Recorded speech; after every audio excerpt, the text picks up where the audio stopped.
நேற்றைக்கு நான் திருவண்ணாமலை மாவட்டம் அங்கே சென்ற பொழுது அது ஈழத்தமிழர்கள் குடியிருப்பு பகுதிக்கு என்னை அழைத்து சென்றார்கள்.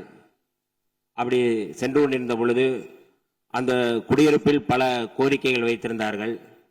அது தொடர்பாக நான் பேரவைத் தலைவர் அவர்களிடம் நான் தனியாக அதை கொடுத்து விடுகின்றேன்.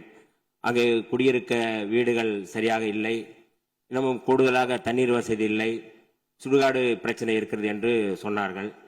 அதை இந்த நேரத்தில் மாண்புமிகு முதல்வர் அவர்களுடைய கவனத்திற்கு கொண்டு செல்வதன் நோக்கம், அந்த ஈழத்தமிழர்கள் குடியிருப்பில் முதல்வர் அவர்களுக்கு பிறந்தநாள் வாழ்த்துக்களை தெரிவித்து ஈழத்தமிழர்கள் சார்பாக பிறந்தநாள் வாழ்த்துக்களை தெரிவித்துக் கொள்கிறோம் என்று சொன்னதின் அடிப்படையில் இந்த செய்தியை சொல்கிறேன். அதை வீடியோவாக எடுத்திருக்கிறோம், அதை நாங்கள் பகிர்கிறேன். இது கூடுதலாக நம்முடைய மரியாதைக்குரிய பாஜகவினுடைய உறுப்பினர் அவர்கள் பேசும் பொழுது 12 ஆண்டுகள் இந்தியாவை ஆளுகின்ற பாஜக மோடி அவர்கள் குறித்து, மரியாதைக்குரிய இந்தியாவுடைய தலைமை அமைச்சர் மோடி அவர்கள் குறித்து பேசும் பொழுது பெருமிதம் கொண்டு பேசினார்கள்.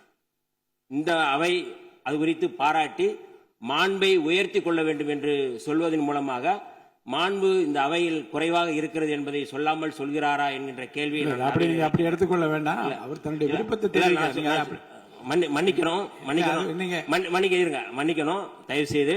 ஏனென்றால் தமிழ்நாட்டுக்கு தேவையான நிதி, நான் ஏற்கனவே நம்ம தேசிய கல்விக் கொள்கை 2020 இந்த அரசு மாண்புமிகு அமைச்சர்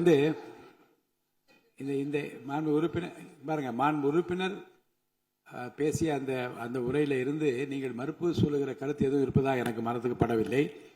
நேற்று நீங்கள் திருவண்ணாமலைக்கு சென்ற செய்தி ஏற்புடையது. அடுத்து மாண்பு உறுப்பினர் பேசிய அந்த பேச்சிலிருந்து எதுவும் பேச வேண்டாம் என்று கேட்டுக்கொள்கிறேன். அதில் ரொம்ப நான் தயவு செய்து மன்னிக்க வேண்டும் என்று நான் நினைக்கிறேன். என்றால் என்னுடைய கருத்துக்கு எப்பொழுதுமே அதில் என்னன்னா, நான் அனைவருக்கும் கல்வி திட்டத்தின் இயக்கத்தின் மூலமாக தமிழ்நாட்டிற்கு நியாயமாக கிடைக்க வேண்டிய 3458 கோடி ரூபாய் ஒதுக்க வேண்டும், அது தர வேண்டும் என்கின்ற கோரிக்கை தமிழ்நாடு தொடர்ந்து நம்ம கோரிக்கை வைக்கின்றோம். அப்படி அதை மறுக்கின்ற ஒரு அரசு இந்திய ஒன்றிய அரசு. அப்படி வழங்கிவிட்டு பேசினால் அதை பற்றி நம்ம பேசலாம். மாண்பு அமைச்சர் ஒன்று சொல்லலாம், பாஜக உறுப்பினர் எங்களுக்காக வாதாடி அதை பெற்றுத்தார்கள் என்று அதுதான் நான் சொல்ல வரேன். அது குறித்து அவர் பேசி இந்த மாண்பை உயர்த்துவதற்கு இரண்டாவது அவர் சொன்ன அந்த படுகர் சமுதாயம் அப்படிங்கிறது, நாங்கள் சமூக நீதி துறையின் சார்பாக ஏற்கனவே இந்த கோரிக்கைகள் நிறைய நம்முடைய துறையின் சார்பாக வந்திருக்கிறது.